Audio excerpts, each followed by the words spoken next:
Hello दोस्तों, कैसे हो? उम्मीद करता हूँ आप बहुत अच्छे होंगे। दोस्तों, आज हम बात करने वाले हैं हेप्टोग्लोबिन सिरप के बारे में। आज हम जानेंगे जो हेप्टोग्लोबिन सिरप होती है इसमें कौन कौन से इंग्रेडिएंट्स यानी सामग्री मिलाकर इसको तैयार किया जाता है, क्या इसकी प्राइस होती है, कौन कौन सी स्ट्रेंथ में आपको मार्केट में आसानी से मिल जाती है, कौन सी कंपनी के द्वारा इसका निर्माण किया जाता है दोस्तों, और क्या इसके उपयोग होते हैं, क्या इसके साइड इफेक्ट होते हैं, कौन कौन सी दवाओं के साथ में इसको उपयोग करने से बचना चाहिए, कौन कौन सी बीमारी से पीड़ित मरीज इसका उपयोग करने से बचे, और क्या इसकी डोज होती है। तो दोस्तों, पूरी जानकारी जानने के लिए आप हमारे वीडियो को अंत तक देखें और चैनल पे पहली बार आए तो प्लीज चैनल को सब्सक्राइब जरूर करें जिससे हमको मोटिवेशन मिलता रहे। चलिए दोस्तों, स्टार्ट करते हैं आज की वीडियो।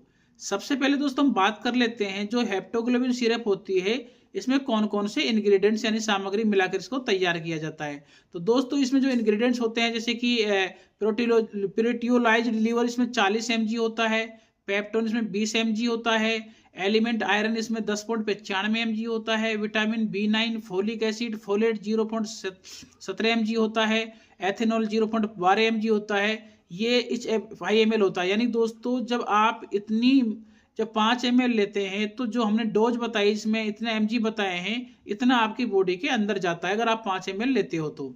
और दोस्तों, Reptakos Brett and private company limited द्वारा इस सिरप का निर्माण किया जाता है। अगर इसकी स्ट्रेंथ की बात की जाए तो दोस्तों ये 300 ml और 450 ml दो स्ट्रेंथ में आपको आसानी से मिल जाएगी।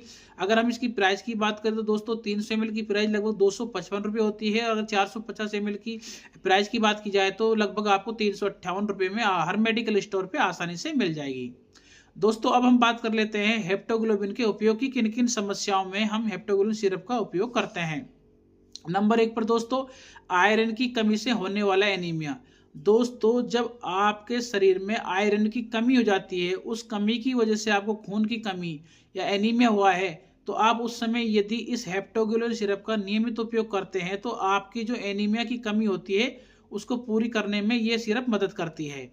नंबर 2 पे दोस्तों, प्रेगनेंसी में एनीमिया। दोस्तों, जब आप प्रेगनेंसी में एनीमिया की शिकायत से परेशान रहते हैं तो उस समय दोस्तों यदि नियमित तौर पे आप इस सिरप का उपयोग करते हैं तो आपकी जो प्रेगनेंसी में एनीमिया खून की कमी हुई है वो पूरी करने में ये मदद करती है सिरप। क्योंकि दोस्तों, आप जो प्रेगनेंसी में कुछ टाइम क्या होता है, आपका खाना पीना ढंग से पचता नहीं है, आप अच्छी तरह खाना नहीं खा पाती हो, तो इसलिए आपको एनीमिया की शिकायत हो जाती है। तो उस समय अगर इसका उपयोग करते हैं तो आपको उस समय जो एनीमिया हुआ है उसकी पूरी करने में खून की ये मदद करती है।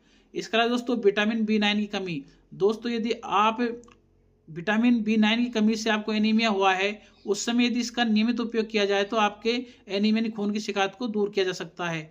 दोस्तों, यदि आपको भूख नहीं लगती है या आपको खाना नहीं पचता है, उस समय यदि इसका उपयोग किया जाए तो आपको आपका जो पाचन क्रिया है वो दुरुस्त होती है और आपको भूख लगना स्टार्ट हो जाएगी दोस्तों। इसके अलावा देखा जाए तो दीर्घकालीन बीमारी से होने वाले एनीमिया। दोस्तों, यदि कोई पेशेंट पहले से ही लंबी बीमारी से पीड़ित है, कोई अदर बीमारी उसको ऐसी है जिससे कि उसको एनीमिया की शिकायत है यानी खून की कमी आ गई है, तो उस समय इसका उपयोग नियमित किया जाए तो आपको उस दीर्घकालीन बीमारी से पीड़ित होने से जो एनीमिया हुआ है उस एनीमिया की यानी खून कमी को पूरा करने में ये सिर्फ मदद करती है। इसके अलावा दोस्तों, डायबिटिक न्यूरोपैथी। यानी दोस्तों, जो आपको डायबिटिक यानी शुगर होता है उस समय दोस्तों आपको नसों की कोई समस्या होती है, तो उस समय इसका उपयोग किया जाए तो आपको डायबिटिक न्यूरोपैथी की समस्या से निजात मिल सकती है। इसके अलावा दोस्तों, पोषण की कमी।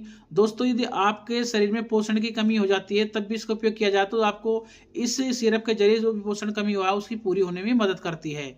इसके दोस्तों, मेगालोबालास्टिक एनीमिया हो जाता है तब भी हम इस सिरप का उपयोग करते हैं। दोस्तों, यदि आपको कमजोरी बहुत ज़्यादा है, थकान महसूस हो रही है, तब भी आप इस सिरप का उपयोग कर सकते हैं।